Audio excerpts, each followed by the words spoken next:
As we're kicking things off here, I want to be very clear that this spreadsheet is for United States tax law only, and it covers only the federal income tax return. But let's dive in. Good morning, everybody, and welcome to 2024 tax update video. This marks the 6th year, I believe, I'm starting to lose count, of how many years I've consecutively made content like this. I got a lot of updates for you, so I hope you're ready. Welcome if you're brand new to the channel. My name is Mike Kelly. I'm the owner of Mike Kelly CPA, and I want you to feel free to share this spreadsheet you're gonna see on screen here in a moment. So feel free to share this on Facebook, your other social media platforms. It would really mean a lot to me. And like the video if you like it, dislike it if you dislike it, and let's get started. Before we look at the numbers in the spreadsheet, I have a couple critical updates I want to share with you because you may not have heard of this or might not be aware of it. The first one is the beneficial information reporting, or also known as BOI reporting. That is coming from FinCEN, which is another division of the Department of Treasury. They've released new reporting requirements for business owners. Now, if you are a sole proprietor, you don't have to worry about this, but if you have an LLC, a corporation, an S corporation, or a partnership, this is going to apply to you more likely than not. So just be aware of this. The very next video I release on my channel is going to cover that specific topic. I have some updates for you, and just to give you some basic guidelines of what you need to do. If you do not do this reporting as a business owner, they're going to fine you, I'm not joking, up to $500 per day. It can literally put you out of business, and you can even wind up in jail if you don't do this. So more on that in my next video. The next major critical update I want to share with you is that the IRS has raised their current interest rate, especially on underpayment penalties, up to 8%. Yes. If you're somebody who is subject to paying estimated tax payments, which are quarterly payments, because your withholdings aren't enough, or if you're a business owner that you don't pay in your taxes timely throughout the year, you say, oh, I'm just gonna wait to pay, they are now going to charge you up to 8% on any balance you should have paid, because you should be paying quarterly, right? They want their taxes timely every quarter so that they're getting paid throughout the year. And so if you're not remitting payment, if you're not paying estimates of what you think you owe throughout the year, and you're waiting until April 15th, you're gonna end up paying probably a lot more money because you're waiting versus just paying estimated payments, so be aware of that. The last major update I have for you deals with Form 1099-K. About a year or so ago, they were talking about, by they, I mean the IRS was talking about lowering the 1099-K threshold down to $600. This would have impacted a lot of people who don't know how to file a business return or what to do with such a form. And really that form is generated from online sales or Venmo transactions when conducting business. The threshold still remains at $20,000. So unless you have over $20,000 or more in sales in 2023 from Venmo or just collecting revenue from third-party service providers, you will not get a 1099-K, or at least you're not supposed to. Starting in 2024, the IRS is going to lower that bar from $20,000 or 200 transactions down to $5,000 of online sales through third-party service providers. So I think more people will start to receive 1099-K starting next year. And I should make it very clear, there's a lot of confusion around this. A lot of people think that just because they don't receive a 1099 or a 1099-K, hey, I don't need to report that income. That could not be further from the truth. Because realistically, what they would do is they would just say, well, I want to see your bank statements. And they would find, oh, where's all these deposits coming from? And they would quickly find what your revenue is. Any dollar you earn while in business, it has to count as income, and that's the way it's done. That's how they're going to look at it. So these 1099-K reporting, it's really just catch people who are not reporting their income properly. Like I said before, if you've been reporting your income properly, you'll have no problem. It's not going to change your tax situation one bit. But it's for really targeting people who have not been paying their taxes or not been reporting their taxes correctly. Okay, those were the critical updates, so let's talk about the spreadsheet now. I'm not going to read everything on screen, but we're going to go over some of the main highlights, and you can download and read the rest for yourself. You're going to see now everything has been adjusted for inflation, so now you can make more money and still potentially be in a lower bracket. Remember, for tax purposes, your income is not taxed all at one rate. So for a single filer, for example, your first $11,600 in income is taxed at only 10%.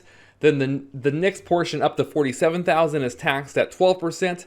And the next portion up to about 100,000 or so is taxed at 22%. Because your taxes are like a ladder, you slowly climb the ladder, and certain chunks of your money are taxed at different rates along the way. So we have the revised brackets here on screen. Let's talk about capital gain rates. They are a powerhouse of an income source, especially for tax purposes. In 2024, as a single filer, you can make up to $47,025 in capital gains. And that is, capital gains are from qualified dividends or from long-term stock sales. And if that's your only form of income you make the whole year, you will pay 0% up to that dollar amount. 47. So you can make about 47 grand and pay zero in taxes. And if you're married filing jointly, it gets even better. You can make up to $93,000 and basically have a 0% tax rate. Absolutely incredible. If you haven't seen my video of wages versus dividends, it's the contrast is just unbelievable. How much more money you'll keep if you were to be able to shift your income slowly over time to long-term capital gain. So check that out. Okay, let's talk about the standard deduction because I feel like we really need to talk about this. It's gone up significantly over where it used to be. So in 2024, for a single filer, you're looking at that number being $14,600. For head of household, it's gone up to $21,900, and for married filing jointly, it is now $29,200. The one thing I want to express here is that the higher that number goes, the fewer people are going to itemize, and which does mean, unfortunately, and I'm not saying at all to not donate to charity. Obviously, if you feel like you want to donate to charity, by all means, you should do it. But just know the higher that standard deduction amount goes, the less tax incentive you're getting from donating to charity. Because currently your state and local property tax or your state and local income taxes plus your property taxes is capped at $10,000 per year. So you have $10,000 there, right? And then you have let's say you have a mortgage interest of $10,000. So those two combined would be $20,000.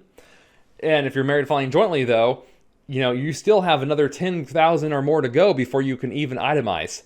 So meaning you would have to, because I get this question a lot, is how much do I need to donate to charity to get a tax break? Well, if you're married filing jointly and the standard deduction is $29,000, you're going to have to donate quite a bit of money. We're talking probably like $9,000, $10,000, $11,000 or more to even get any. And I mean by, like, when I say any, I mean to get any benefit from it. So not even the whole amount of your donation would be giving you a tax break. So just something to be mindful of. I'm not saying don't donate to charity, but just you have to realize may not get the tax break you think you're getting. For medical expenses, remember they're only deductible once they exceed 7.5% of your adjusted gross income. Always keep that in mind. Child tax credit in 2024 is looking to be $2,000 per child. There have been talks about them upping that to $3,600, but as of right now, that's just neither here nor there. They're talking about it. Doesn't mean they're going to do it. We don't know. So just assume it's $2,000 per child. And the credit is refundable up to $1,700 per child in 2024.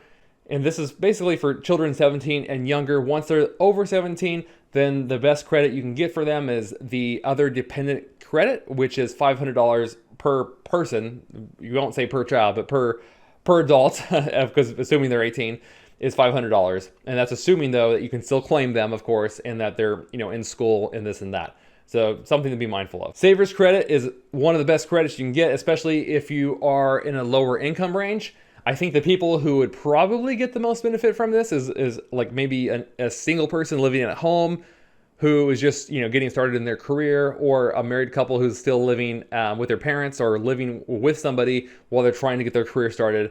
Because you have to have a relatively low income, very little expenses, in my opinion, to be able to participate in it. But if your income's under $38,000 if you're single, or $76,000 if you're married filing jointly, then by all means, if you contribute to your retirement account, you can very well get an additional tax boost with the credit, which when I see it, I love to see it. It's a great tax boost, but your income does have to be pretty low. And I imagine it's hard to contribute to retirement with a low income unless you have very low overhead expenses. State and local taxes, like we talked about a moment ago, are still capped at $10,000. That's your state income taxes you pay plus property taxes.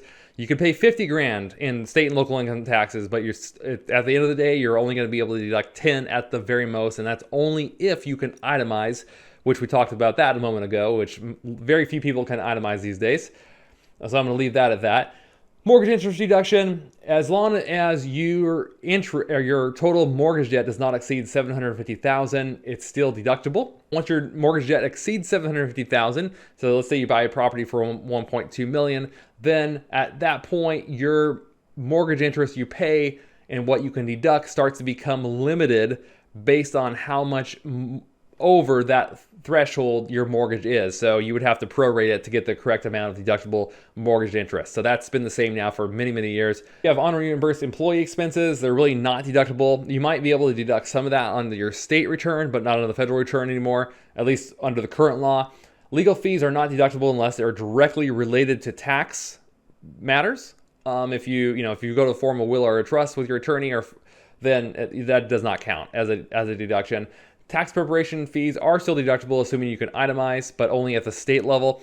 And then your investment fees, those actually, if you have like margin interest that you pay, that can still count towards your itemized deductions.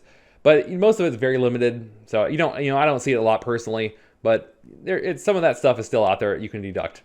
Moving on to education, really not any changes there. The income thresholds still remain about the same. So if you make, for the student loan interest, you can deduct up to $2,500 per year as long as your income is less than $70,000 if you're single, or less than $145,000 if you do married filing jointly.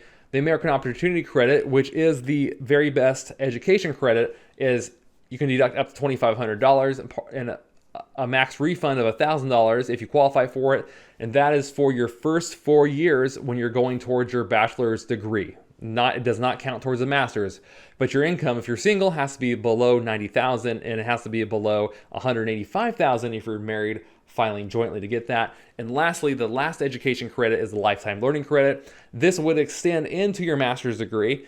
You can take this every year as long as you have qualified education expenses, and essentially you can deduct up to $2,000 per year with that credit. But once again, your income has to be below $90,000 if you're single, or $185,000 if you're married filing jointly. Let's talk about saving taxes and on retirement contributions now. It's one of my favorite topics.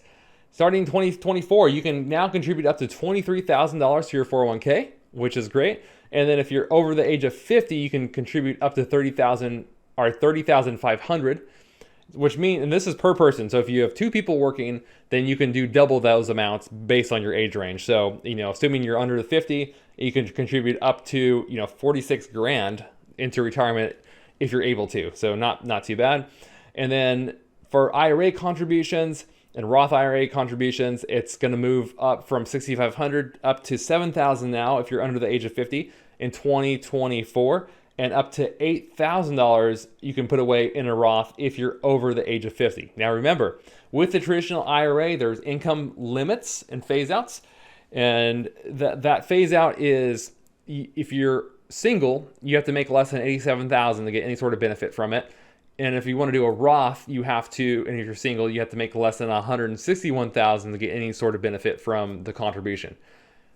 So once you're over those income thresholds, then, which are on the right of the spreadsheet, you'll see, then you really cannot contribute to a Roth anymore or traditional IRA. So look at that. Although you can still do a backdoor Roth, which I'm not going to talk about in this video, but it is possible. But just be aware of the income thresholds, because if you contribute money to those plans when you're not supposed to, they can actually charge you penalties because you're not allowed to make the contribution. So keep that in mind. Social Security cost of living adjustment for 2023, it was 8.7%. In 2024, it's much smaller. It's a measly 3.2%, but hey, I guess we'll take it. Alimony rules, they have been the same now for many, many years. I'm not really going to cover that, but you can download the spreadsheet and read that for yourself. Let's talk about gifting now. Where I'm seeing a lot of gifting going on in the profession is it's really parents gifting money to their children, their adult children, to help them afford a home, because clearly home ownership is out of reach, which is probably for 90% of the population at this point. It's so expensive, unfortunately. So what we see is a lot of parents gifting money. In 2024, you can gift them up to $18,000 before needing to file a gift tax return. Remember, it's not taxable. It's everybody gets that confused. It's not a taxable gift unless they're crazy rich. Unless they, but that's hardly anybody anymore. Very few people have that kind of money, and we're talking about tens of millions of dollars. So when you give a gift, The burden to file a gift tax return is on the person who gave the gift, not the person receiving the gift. And so I've got some of those to do this coming year for 2024 for a few clients of mine. But you can, in theory, you can gift up to $18,000 per person. So if you're husband and wife and you want to give money to your son or daughter, you can each give 18, or a total of $36,000 without needing to file a gift tax return. Anything over that, though, of course, is going to trigger gift tax filing requirement, and it's another return you're going to have to file. Federal estate tax, I'm not going to talk about. It's in the millions. It's hardly, it affects so few people. I'm just going to gloss over this, but it's in the spreadsheet. You can read what those limits are. If you're crazy rich, well, then by all means, you should definitely be paying attention to that and doing some planning. But for the average person, we don't have to worry about having a net worth of $27 million realistically, right? Alternative minimum tax is still going to be in play if you have a high income. I'm not going to cover this, but I just want you to let you know what the numbers are. So let's keep on going down to some more stuff that's I think a bit more applicable to most people. Let's talk about health savings accounts, the contribution limits. So now, starting in 2024, you can actually put away $4,150 in a health savings account, which is great. About $8,000 or $8,050 if you're a family, and you can even do an additional $1,000 if you're over the age of 55. Now remember, once you reach the age of 65 or start taking Medicare, you can no longer put money into an HSA. But HSAs are fantastic. If you can use them, then by all means you really, really should, because it's a no-brainer. You're going to be able to put away money into these health savings accounts for future medical expenses, and the money just keeps rolling forward. You don't lose it, and you get a tax break for it. So it's like getting a discount on all of your medical expenses. So if you have the money, and there's no income limit on it. Like most things have an income limit, this doesn't. You can be a multimillionaire, and if you had a plan that qualifies so you can have an HSA, then you should do it, because it's just going to save you money in tax, and it would be silly not to do it. For the earned income credit, the ceiling and plateau amounts are still about the same. You can see what the income phase-out ranges are. Earned income credit is fantastic. A lot of people would qualify for this credit if they just have a little bit of earned income. They don't realize this, but and you don't even have to have children. Now, ideally, if you have children, you're going to get even more money. But even if you have a very low income but it's earned income, you can potentially qualify for this credit. So make sure you're looking at your return closely if you do your own taxes to make sure you're receiving this. You do have to have a low income, but some people, occasionally I see a few people who qualify for it and they don't even realize they do. And it's just extra money. It's like the government will, even if you've paid no tax, you can still get a refund from it, which is interesting. But that's the earned income credit. Standard mileage rate in 2024 should be 67 cents per mile. If they update that, then we'll see. But it was 62.5 cents in 2023 and 67 cents for 2024. So that's gone up a little bit. The QBI deduction, if you have a small business, very important stuff. You can get up to a 20% deduction on your business income, which is great. It's a great tax incentive for business owners or people trying to start a business. That as long as your income's under $191,000, you can potentially qualify for it. But you're completely phases out once you're over $241,000. If you're a single filer, for a married filing joint filer, your income, as long as it's not over $383,000, you can still get some benefit from it. And no deduction whatsoever once you reach $483,900 income as a married filing joint filer. Tax penalties, everybody asks about this, or I get these questions often at least, is that the RMD penalty is 50% currently if you do not take your required minimum distributions. And of course, like the biggest penalties, if is coming from you not filing. It's actually less of a penalty if you don't pay. It's only 0.5% per month versus if you don't file, meaning you're neglecting your duties to file a tax return, then it's 4.5% per month. And unfortunately, it goes up to a max of 25% of the balance due. So it gets pretty steep, and that does not include interest, which is now 8%. So if you haven't filed taxes for years, I would strongly encourage you, if you have a filing requirement, I would strongly encourage you to file, because eventually they will catch up to you. And I've seen it break a few people, bankrupt them. Because once you're behind, it is so hard to get caught up. Unfortunately, just how it is. And these penalties, they don't go away. I will tell you from experience, even when you pass away, The government then comes in at that point, and like, so if your kids were going to get something from inheritance, the government will raise its head at that point and say, oh, by the way, this person never filed, and I've seen this happen now. One particular state I worked on, they went back all the way to 2006, like all the way back. Yeah, and they said the person never filed a return for 2006, and they were charging the executor of the estate $30,000. So even if you don't file while you're alive, they will eventually get it. Even when you die, they will come after those taxes. Trust me, I have now seen it, and they're relentless to try to get anything they can do to try to get that money. I know it's ridiculous, but that's just how it is. The last thing you'll see in the video is the charts of when to file, and that's for 2023, because the forms are not available for 2024 yet, because we're just starting 2024. But for 2023, you can look at the bottom of the spreadsheet and determine if you even need to file a tax return for 2023. And also, that's only for you, but your dependents as well. So if you have children or other dependents, you can see if they need to file. Information is right here. It's directly from the IRS 1040 instructions. And so I pasted this here as a matter of convenience for you guys. So, because I get these questions all the time, so I just put it in the spreadsheet. And yeah, I'd love to hear your feedback. If I can do anything better with if there's anything you'd like me to add to these spreadsheets in the future, let me know. I'm always looking for feedback, and if I can do it, I certainly will. And as long as it's not an astronomical amount of additional time it would take me, I'd gladly do it. And just feedback in general is always good. I'd love to hear your thoughts, comments below in the comment section of the video. Thank you so much, everybody, for watching and sticking with me now for 6 years. I hope you enjoyed the spreadsheet. All the spreadsheets from the previous years are in here too as separate tabs. So not only do you get 2024, but you get all the years going back to 2019. That's how long I've been doing this now. So it's a lot of fun. But all right, guys, we'll have a great start to your new year, and we'll see you in 2024. Peace.